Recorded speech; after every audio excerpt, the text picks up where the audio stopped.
There we go. Hello? Okay. Hello? Yeah, Okay. put it I think closer. I can go notes with it. Alright, the first one is Fire and Ice by Robert Frost. Some say the world will end in fire. Some say in ice. From what I've tasted of desire, I hold with those who favor fire. But if I had to perish twice, I think I know enough of hate to say that for destruction, ice is also great and would suffice.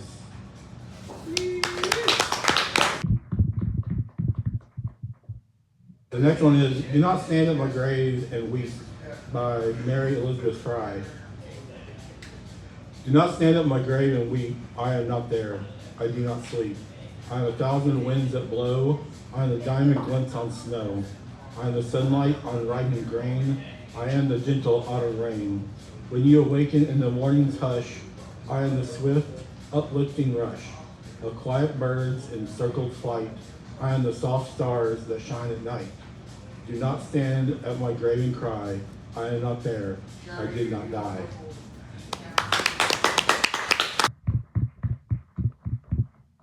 And my final one is Dreams by Langston Hughes. Hold fast to dreams, for if dreams die, light is a broken winged bird that cannot fly. Hold fast to dreams, for when dreams go, light is a barren field frozen with snow.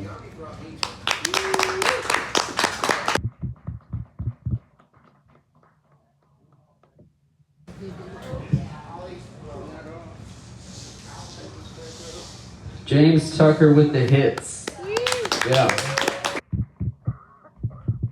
Next up, we've got Yvonne Morse. Y'all, Yvonne Morse.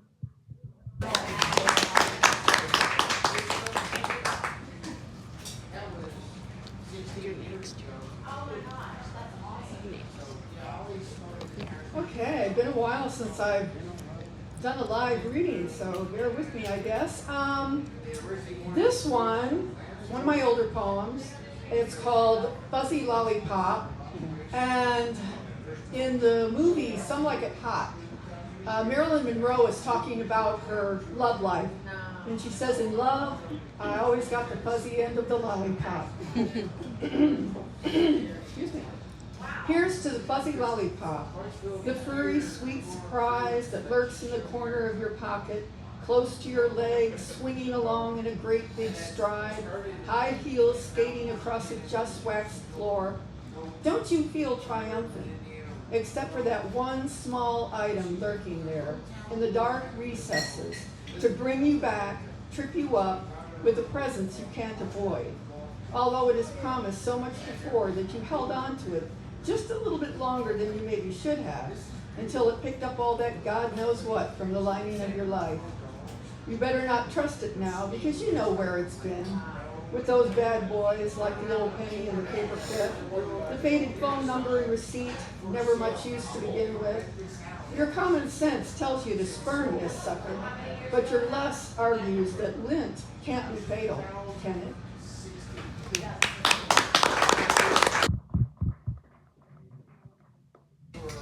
This is a poem that will be in a chapbook that's coming out October from Finishing Line Press called Small Animals and Other Poems. And to me, the cool thing about this poem is that it was translated into Hindi in the journal The Goods of Our Literary Review. If you want to look that up, it's a mouthful. And it's called Eye of the Storm. We've had a few of them, so we can relate to this. I'm afraid for the trees. Their broken limbs and lifeless nests litter the grass. The drumming rain hypnotizes spring's spinning blue sky, becoming armed tempest.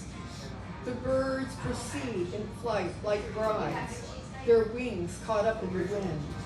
Still, violets promise beneath a captured moon. I stand among the sons of dandelions.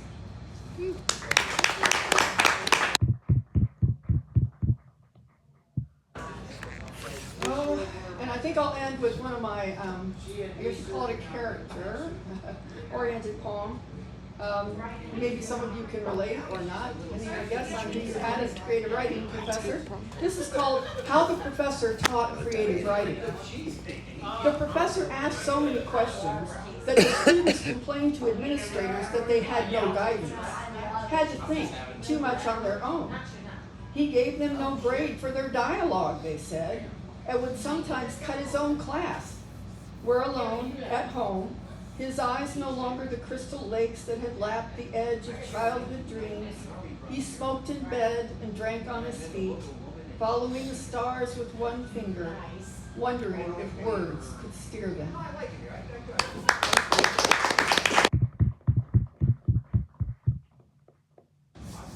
Yvonne, did you bring any copies of your book? I did. Yvonne has an excellent chat book that you guys should consider picking up.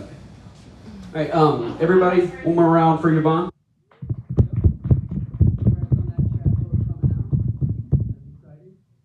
Next up, we've got my favorite poet. She's also the maker of some delicious brownies with walnuts. So walnuts in those brownies. But everybody, Sherry Coomer.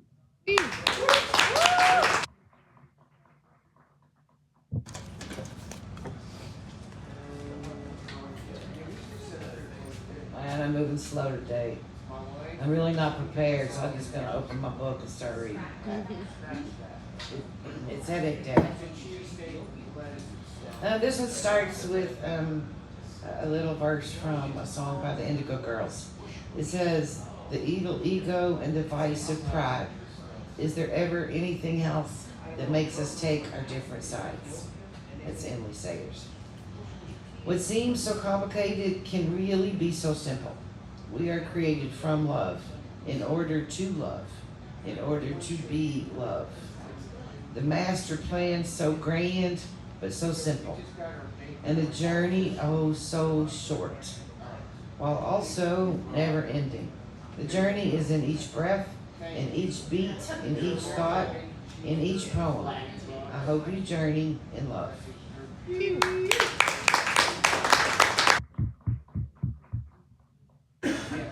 All right. That's when we first started here, that's what we used to say. This one's about a nurse that I hired and fired. And kept way too long. And it's called The Ballad of Blackheart. Yes. I know this one. It's a true story. It's a true story. Some called her a nurse. Some called her a witch. Some called her by name. We called her a bitch. Blackheart. An RN by trade, for reasons unknown, she practiced her craft with evil intent, to harm rather than heal. Blackheart. Her patients despised her. Her teammates were worse. To get a shot from her was always a curse. Blackheart. I noticed young TJ, a capable man, approaching my office, butt cheek in his hand. Blackheart. His face was beet red, tears on his face. His words were a jumble. I couldn't keep pace. Blackheart. Today was our day for our annual shots. To keep flu at bay, we all did our parts. Blackheart. When finally he settled to tell me his tale of his reasons for tears, my anger set sail. Blackheart. The wad of those paper towels TJ had on his butt were soaked with his blood, like he had been cut. Blackheart. Instead of his arm, rightful place for this shot, in his ass was her choice. His butt was her spot. Blackheart. She chose this time to pass by my door, and I chose to stop her, to take care of this chore. Blackheart. When I asked why she did this, she answered post haste with the coldest of eyes, a blank look on her face. Blackheart. Because I could, she answered with spite, and kept right on walking, dark as a night. Blackheart. And that was her last day to work at my place. I fired her that morning, but she left a foul taste. Blackheart. Now that team has scattered, moved up and moved on, but a group chat continues. Of each other we're fond, Blackheart. And about once a year we all get our shots, we laugh at our memory, the legend lives on, Blackheart.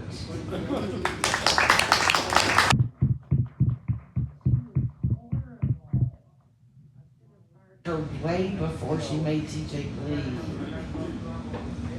Okay. This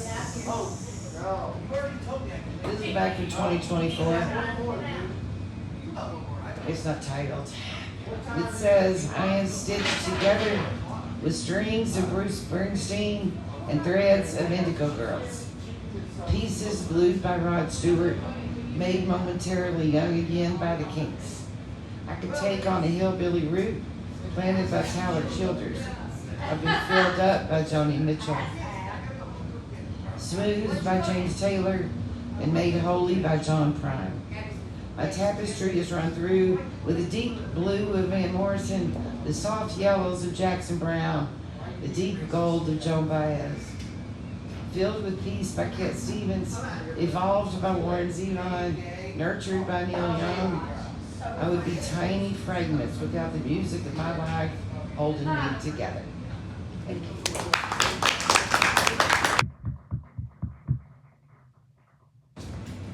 Sherry Coomer, y'all. Yeah. That Blackheart poem. I wrote that one. Anyway, everybody put your hands together. We got Memphis Lucas coming up to the mic.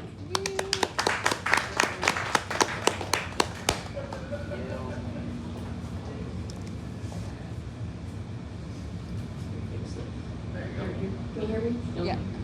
I woke up this morning and I found an old poem, and I was kind of scared what I would find, but yeah, I found a few old ones, but this one is called To Touch the Evergreens. I don't know why I wrote this, but I mean, I never remember why I write these things, but here we go. Touch the evergreens. There's nothing more preserving than the heavy cherry stone behind the sternum, the sluggish liquid of fruitful endeavor, pulsating within the artery, artistry, the vast veiny network that flows your daunting dreams, your haunting memories, pumping with mustard to allow you the will to think, to allow you your values, beliefs, and nightmarish fiends, and your sweet breath that bellows out your mouth, the cleanest a chimney could ever be, hoping that some part of you is pure enough to touch the evergreens. You raise your arms to a Lord above, like as if you were trapped in a cave, upside down, barely able to breathe, facing below a rushing, rising stream. You'll be reborn into a dace to live in the fresh current that we have symbolized time and time again. You won't be able to speak the words most desired to jot down, your thoughts jumbled and contorted as you forfeit the artistic network for scales and gills. There's a weight more pressing that slithers from your head, settles behind your sternum to eat away at that cherry stone. The liquid fruit leaving between fingers and toes, ice laces your face, and a white static explodes in the dome. This is the tone, your flesh and bone.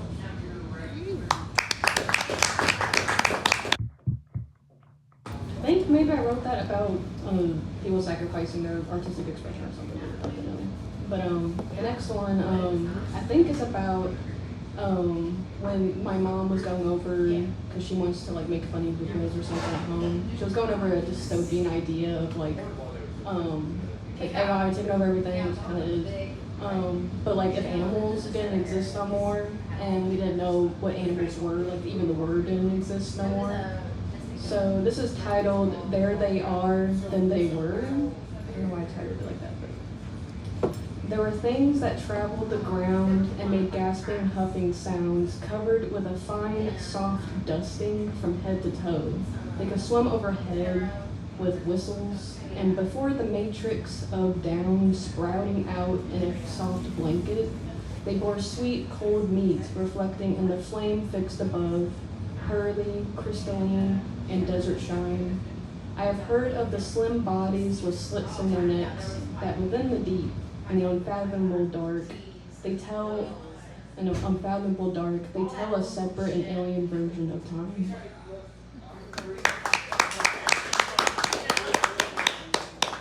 Which I forget what fish it was, but yeah, there's like some fish deep down in the blue that have their own version of time that is vastly alien from how we tell time. Like it's not 24 hours, but I thought that was interesting.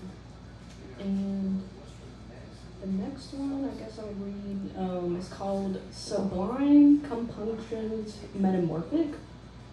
But it's kind of about how I experienced gender and navigated and stuff and all the things, like since I'm non-binary. I relate more to nature and weird concept ideas than men and women. And I guess this is what this list was about. Saplings ripening into giants underneath the sun, the rain lashing euphoric sputum against the earth, the sound of tectonic plates grating as a cacophony, and the work of winter yet to be done. The spiritless stars within the ether, the drink and the pill for a high of roaring flames consuming the heather, the lumps of gold passed around in the palms measuring your body's worth, the water slipping down a stone's beautiful face and the swelling of a riverbed's girth. The old tongues of the wind whisper to just the grain, the echoes born from something nursed to life, only to be strangled again. Pops in the bones that lift up worried young heads, and the swing of your safety in the tornado's walk. The latency of meaning in the way a newborn revolution talks. Seconds of silence in the 100-strong crowds. Minute-old men and women, scars left behind from their cocoons, hiding beneath green shrouds. The vines scaling walls and out of fossils' mouths, the rattle of the buzzard's skull pecking at the ribs. The blind ones that come before the pain of the workers, digging for bodies once thrown down in the big dips. Hyped coyote lips around a cigarette, shouting at the decadence and the deafening cavernous silence, and the human skulls found no human skull should be found. Thank you.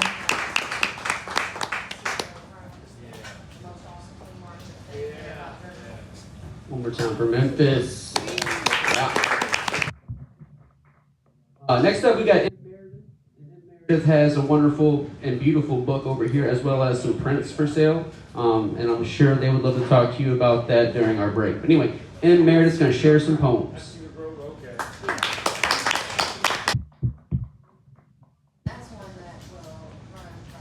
Hello, thank you. Okay, so most of you all have heard the poems that I usually go to.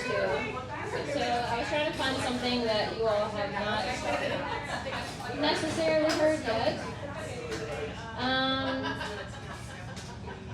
So I'm going to read one from my poem, and then I'm going to read two new shits. Okay.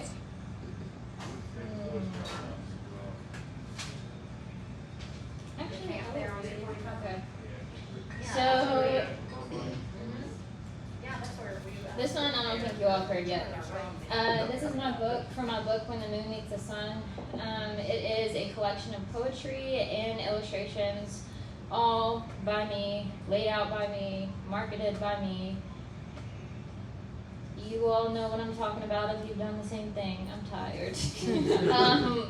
Okay, so this one's in passing. I saw a funeral line pass today, and everything in me pulled over. The traffic slowed as something sacred moved through, a mourning and a celebration. I'm transported back into time, candy-coated palms and soft I love yous, pink toes and warm biscuits, jean overalls, no longer blue, coated in earth, the full moon spreading across absence, two stars drifting towards one another. Loss never comes alone. With it comes everyone and everything. As each car passes, another brick adds to the heaviness of my chest, trying not to spill over as water reaches my chin, reshaping the shore that captures my footprints.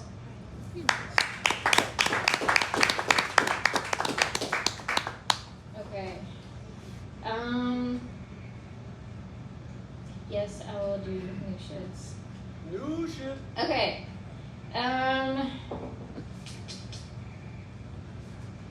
These two are the same kind of vibe. I will read the newest one. So this one was from a poetry prompt. So if you all want to partake, it was just like start with I did not know I was carrying, and then just wherever that leads you is where it leads. Okay. I did not know I was carrying rage without the safety. Crimson stuck to the walls, passage causing screams, funneling through the breaks, rotation around the sun, but the vibrations never ceased. Seismic waves setting beautifully atop the pie, popped the cherry of a human experience, licking the crumbs of what was left for me. Reading the headlines in the magazine that was burning in my hands, 1 round of baring my teeth, 2 rounds of speaking my truth, parts clipped from a larger picture, framed, hung from barbed wire, nailed to the only wall serving as protection. Crumbling over my feet, 3 rounds, fire taking form, filling drips off my hands like lava oozing from the cracks, burning any crust left, reaching a 4th form, losing control, waves of destruction illuminated by blink eyes. Hold tight, we're rising from the ground floor, rebuilding the core.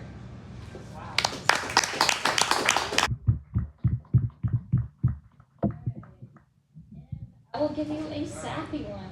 Do I want sappy? Sure, why not? Yeah, we can do a little love one. So this one is just, I called it Love Babble. Title being probably changed. I don't know. Okay. Your smell is already starting to fade. I know time is fleeting and I am learning presence, but why couldn't the seconds have been hours if time is a construct? Of course, I want to progress, to see where my footsteps land, doors revealing themselves to me, blossoms unfolding, asking me to come revel, but your nectar was so sweet. Your teachings profound, causing the earth to quake, allowing the light to spill out. I still feel your skin against mine, the tips of my fingers finding your smile. Why must the only constant be change? Sometimes keeping up with the world is impossible and I lose my direction. Will you help me find it again? Or have you already gone? Can our paths be carved next to one another, lifting us up to both find light, reaching our purpose? In a life of uncertainty, I am certain of our love. I want to frame it and place it on the walls, call it home, because that is how I feel. Carved into the side, home is where the heart is.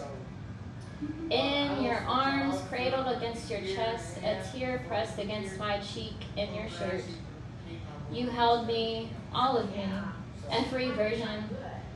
It was the first time our I love yous intertwined in the air.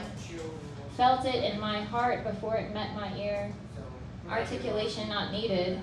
Your actions a precursor to your words. Vibrations move through time, healing the little girl that could only dream of you. Restoring pieces inside of me that I was unaware needed tending. I whispered, so this is what it's supposed to feel like. Now that my heart and soul have experienced you, I can never go back. Absolutely. Thank you, sir.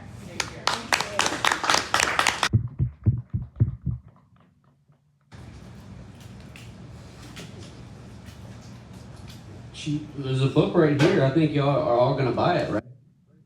And Meredith, y'all. Probably should have. You looked at it. I did and I forgot. I got excited, James.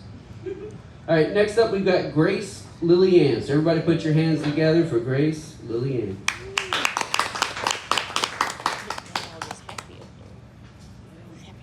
I'll try. I make no promises. Hello. Oh. Okay. Just us.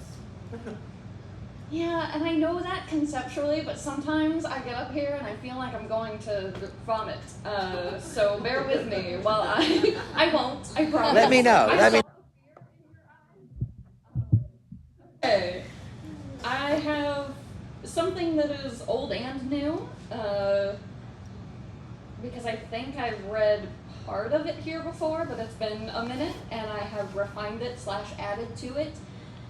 Kind of content warnings, kind of just a heads up. It is inspired by the introspection of being queer and being able to hide it, and being in love with a person of color who obviously cannot hide it in the times that we live in, and the difficulty that that inspires. Right now, this is titled A Fear I've Always Known and a Love I'm New to Learning. I am afraid. It is a fear that I have always felt, but thus far have been able to dissuade. After all, my otherness is easily disguised more often than not, and oh, how I have disguised it. The sacrifices I have asked of others, I have asked people to hide. I have asked people to lie. I have asked people to remember that I am not who I am when I am afraid. How unkind of me to force such a disguise on the otherness of my loved ones, to see in them what I find so simple to store away and demand that they do the same. My fear is harmful then, suffocating. And yet there are times where my fear is necessary, when the act of hiding and lying and disguising are combined to create the foundation on which my security is built. My fear is my safety, my disguise, a shield. It is because I am afraid that I do not have to be. Did not have to be. I am afraid. I am breathless and aching deeply in the center of my chest, an ache that grows correlative to the fear of your otherness that cannot be so easily disguised. You have no shield. Your otherness is on display in a way that keeps me up at night. I am disgusted with myself for ever wishing it wasn't, and it's the same disgust I felt every time my fear demanded the concealment of an otherness like mine. I know my cowardness is nothing to be proud of. If given enough time, you may be able to construct a mirage, limiting the extent to which people perceive it. If given enough goodwill, you may be able to enlighten those who are unused to it. If given the rights, people might finally realize you deserved them the whole time. But we live in a place where people around us are so unused. We live in a time when those unused, unenlightened, uncompassionate individuals are allowed to commit horrifying acts of violence against you and those like you, using their ignorance as justification. We live until we don't, because someone else decided we shouldn't. And I am afraid. I am scared that others will see it. I am scared that others will only see it. I am scared that others will never see it. Because your otherness is lovely, and knowing this, I wish you could disguise it anyway, so that my heart might beat steadily while I work, so that my dreams might be kinder than the possible realities, so that I didn't have to be so afraid.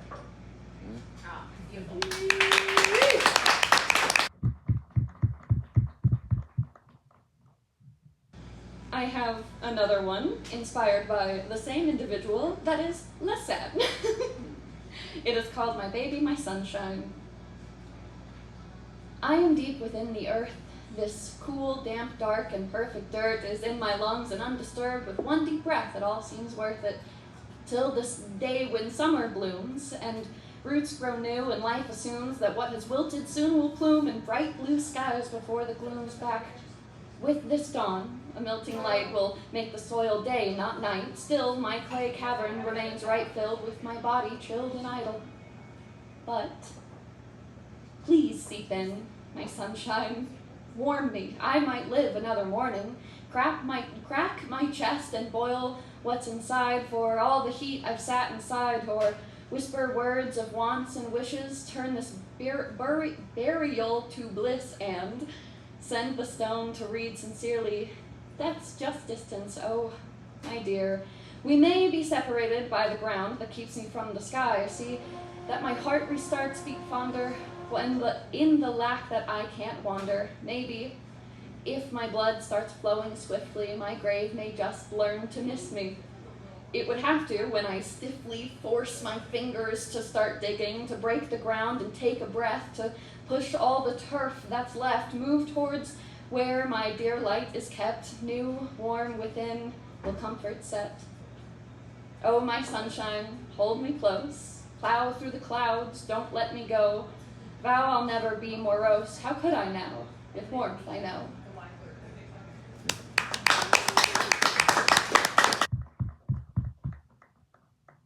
This last one is shorter, I promise, and has less of a direct inspiration and more of just a daunting sentiment. It's called Eldritch, as of right now.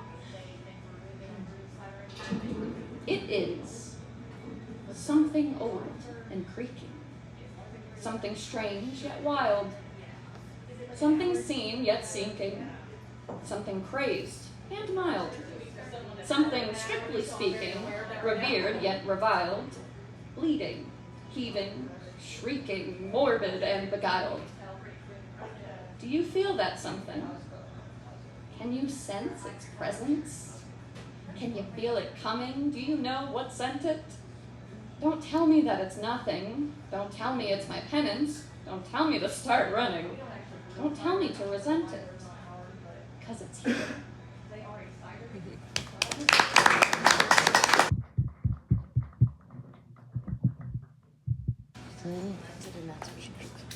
One more time, y'all. Come on, that was fantastic. We got Bob Ernst.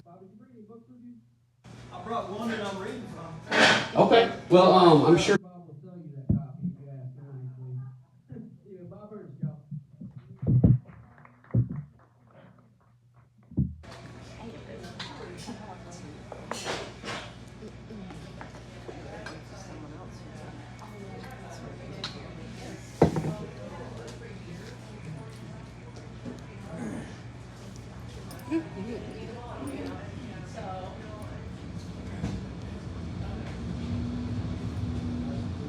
I'm going to start with my favorite poem from this book, Earthy Revelations, that I put together in 22.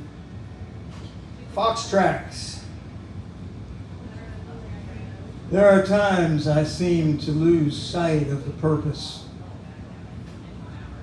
Then I hearken back to fox tracks strung out in melting snow. I wasn't sure where she had been or where her prints eventually led, but it seems she had no doubt about where she had to go. She was not wandering aimlessly. Her soul was not in jeopardy. I envied her capacity for single-minded progress. Her feet fell in a single line, back paths atop the front, down the path, along the wall, across the footbridge, through the trees. Had I the will, I could have trailed her, found her final destiny. But there was little daylight left, and I had cows to feed and wood to split, a poem to write and dough to knead, and I made my way home, crookedly.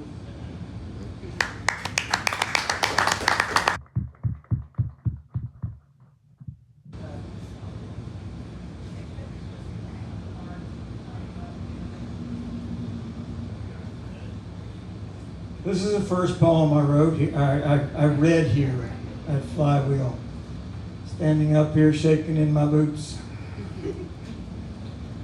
Heartless indiscretions. We might have heard it first, a slight disturbance in the leafy litter, or seen it feebly hopping across the well-worn path. And every time we grab it, hold it captive for a moment as if to say, I've got this one. He's easy, no big deal.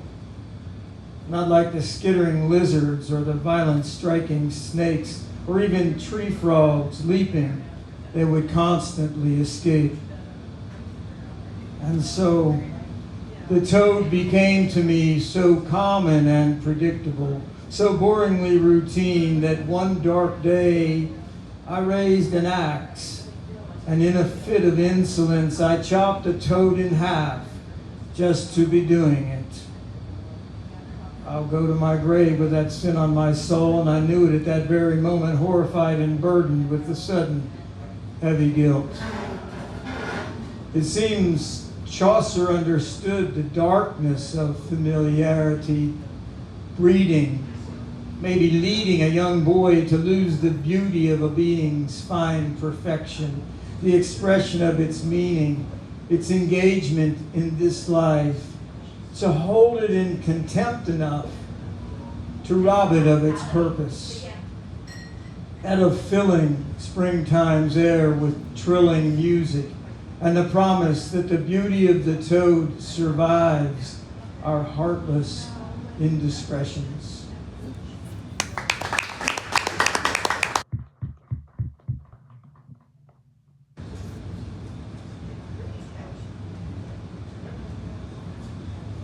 Taken on a new project recently.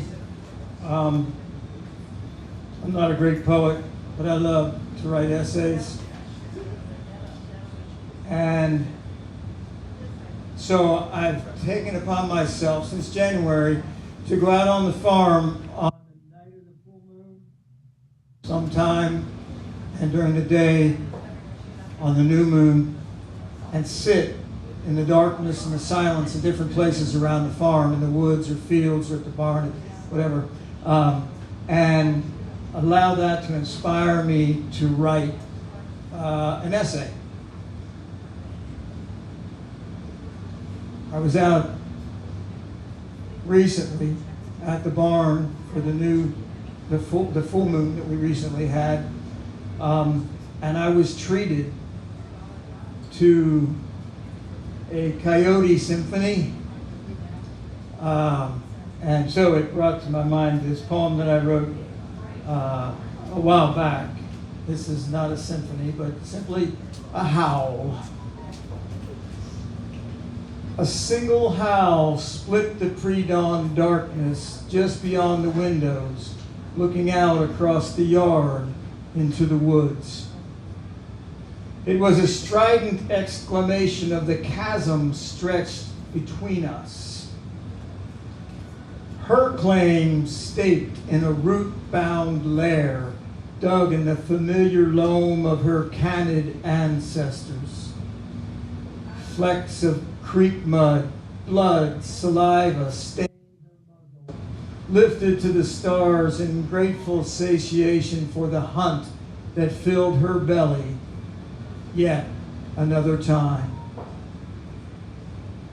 While I, just wakened, stand behind the glass and call this place my home.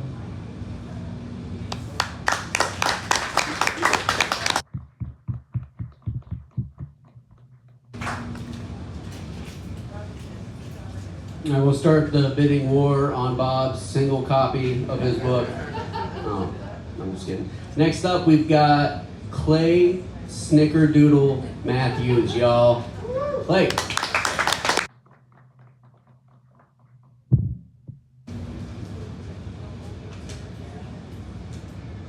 Thanks, Drew. And how about a round of applause for Drew for putting this on once a month?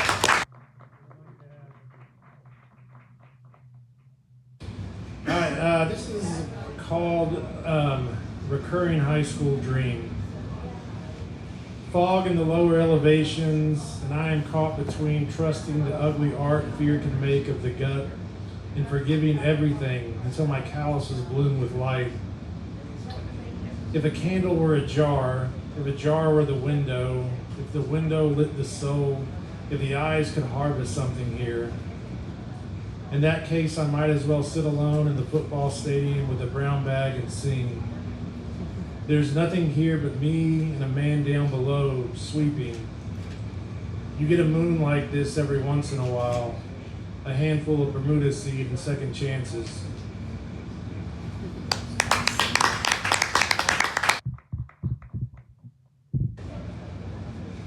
It's that time of the year when the bugs make noise at night, which I always love, the cicadas and katydids, and so this one's after that a little bit. It's called Entomology. Here off the interstate, the woods, pines, gas stations, and boiled peanuts, campgrounds and back roads, the measure of southern nights, tree frogs and crickets, the heat rising up with mosquitoes and lightning bugs. At dusk, there's nothing left but ghosts and what we are, the seasons that change the trees, or the trees that change with the seasons. A campfire, a whiskey flask, the water's edge for the broken-hearted or those who would offer something holy to the departed sun. You know it now, a flock of gnats, a bouquet of wildflowers in a plastic bottle, the deep weeds of cicadas calling out for one another, their amber skeletons glowing in the passing light.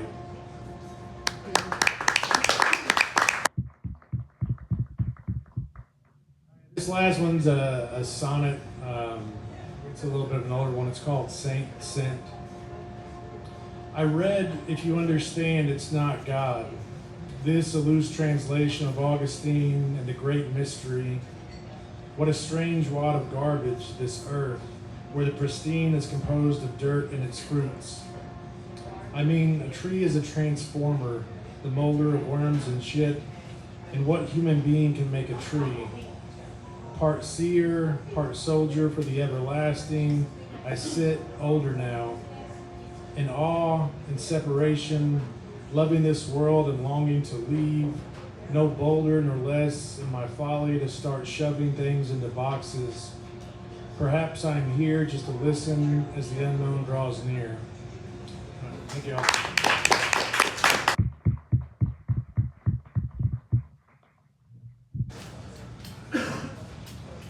Clay Matthews with the fire. Next up, we've got Jan LaPearl. Jan, did you bring any books with you? Okay. Well, Jan and Clay both have amazing books out there, and you can talk to them about that during our intermission. So here's Jan LaPearl. It's true. I'm just going to read one. The Spider and Me Now.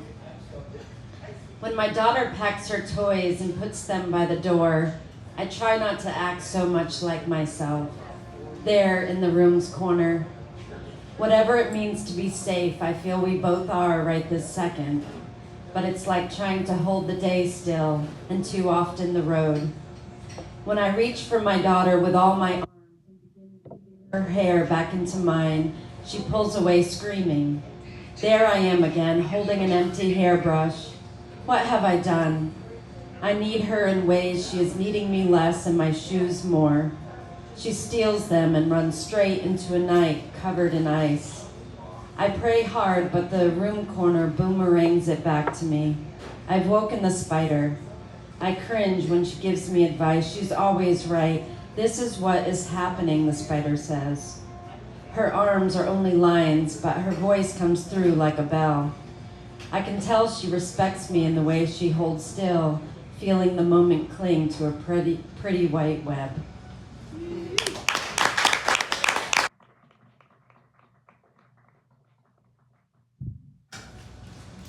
Jan LaPearl. All right. Next up, we've got somebody new to our community. So everybody give a warm welcome to Boston.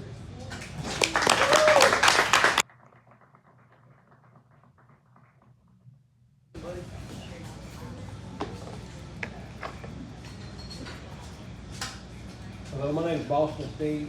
I want to thank y'all for allowing me this opportunity. I feel really unclassed with all the professionals here. Y'all are fabulous. And most of my poems are written from a while back, but y'all, I'm trying to get inspired to get back into it because I think that's where I find my peace. So here's the first one. It's the sound of silence. The sound of silence can be a deafening roar, engulfing us, surrounding us until we can't take no more. Awakening to darkness, enticing fear. It has no volume, it can't be heard. It bears no description, there is no word. But it does have substance, does have weight, can be full of anger, full of hate. It might be a sentence accentuated with a pause. It can be a tiger, slowly creeping without claws. It seems so real, like you can reach out and touch, like an overpowering hand with you in its clutch. The sound of silence, just what do you feel? Do you sense the peace or feel the fear?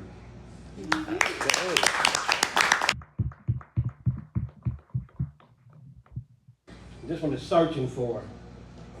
I find myself searching for serenity, looking for peace, looking for something to put me at ease. I find myself looking for answers and the meaning of life, but it's like looking for sharpness on the edge of a knife.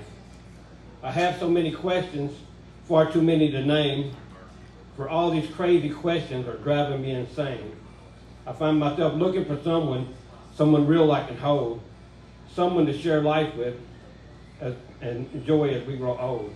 I find myself questioning reality and the decisions I do make. I find myself becoming delusional from the drugs that I take. I find myself fighting and struggling against an unknown rival, making everyday problems seem like a fight for survival.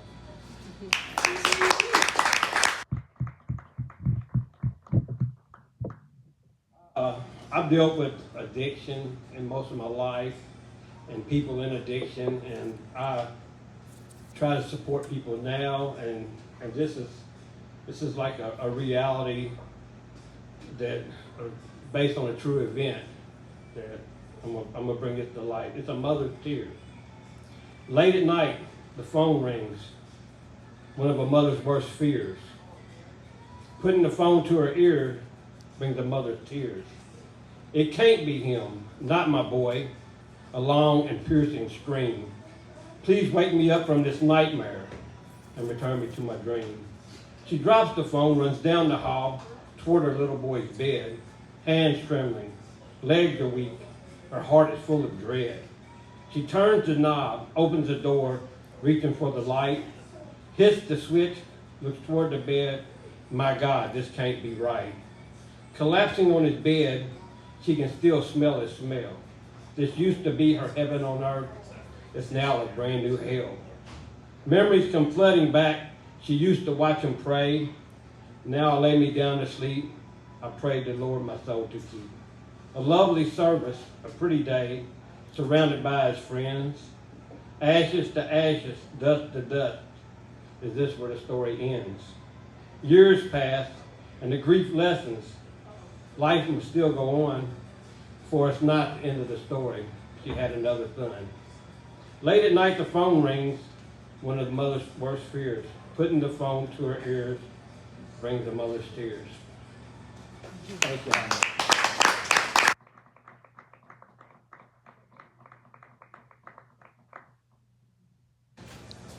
One more round for Boston Steve, yo. Yeah.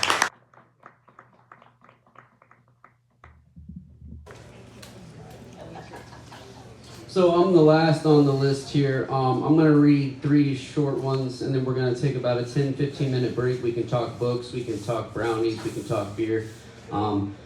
We can also talk about Gonzo Fest, which I just got back from, which was wild. I got to go up to New York City and sling a bunch of songs for people. I ended up writing this weird Gonzo poem out of it, so I figured I'd read it to you guys. It's called Gonzo Piete.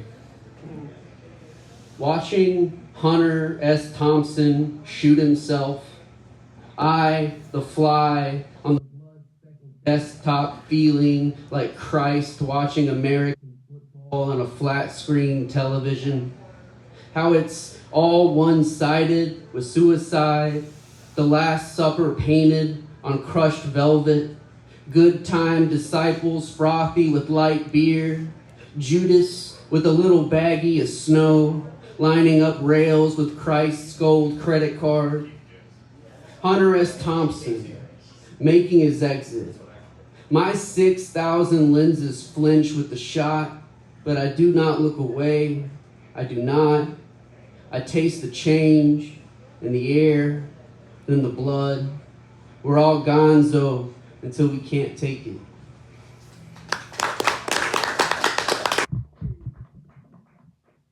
And moving on to the more cheerful poem entitled Failed Abortion. We let the yard grow wild and free, unconcerned like a grave. We even let the garden go. All those bulbs and colors, the wind, their pallbearer, the kudzu, their army of worms. We talked about starting over, burning down the damn house. We talked about legacy and leaving nothing behind but a heap of ashes and copper for the meth heads to strip. We're all stripped, down to nothing, spiritual pavement. This feels like a sequel to the second coming of Christ, where we're born in an empty strip mall, a failed abortion of 2 unwanted children to 2 unwanted children, where the great American bleed out in a Ford's back seat, where the great American prosperity gospel's truth, grift is always tax-free, where the great American lies, death can be cheated, and it should be. God sells insurance.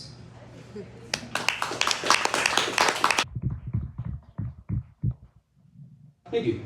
Here's a shorter one. This is a little syllabic sonnet called Cold Spots in Kudzu. When I wake, I know I'm late. The sun purpling the dew like Monet's water lilies. Bird song filters through green leaves like a Debussy prelude, like a God was there and cared. The morning is like a ghost retiring for the day, leaving cold spots and echoes. I slide in a liminal space looking for the word, filling the cracks with poems, everything covered by kudzu. I have buried my morning. Hey. The sign-up sheet is over here. We're going to do a lightning round. 1 poem. Be thought. One poem. Not an epic. Sign-up sheet, brownies, 10 minutes.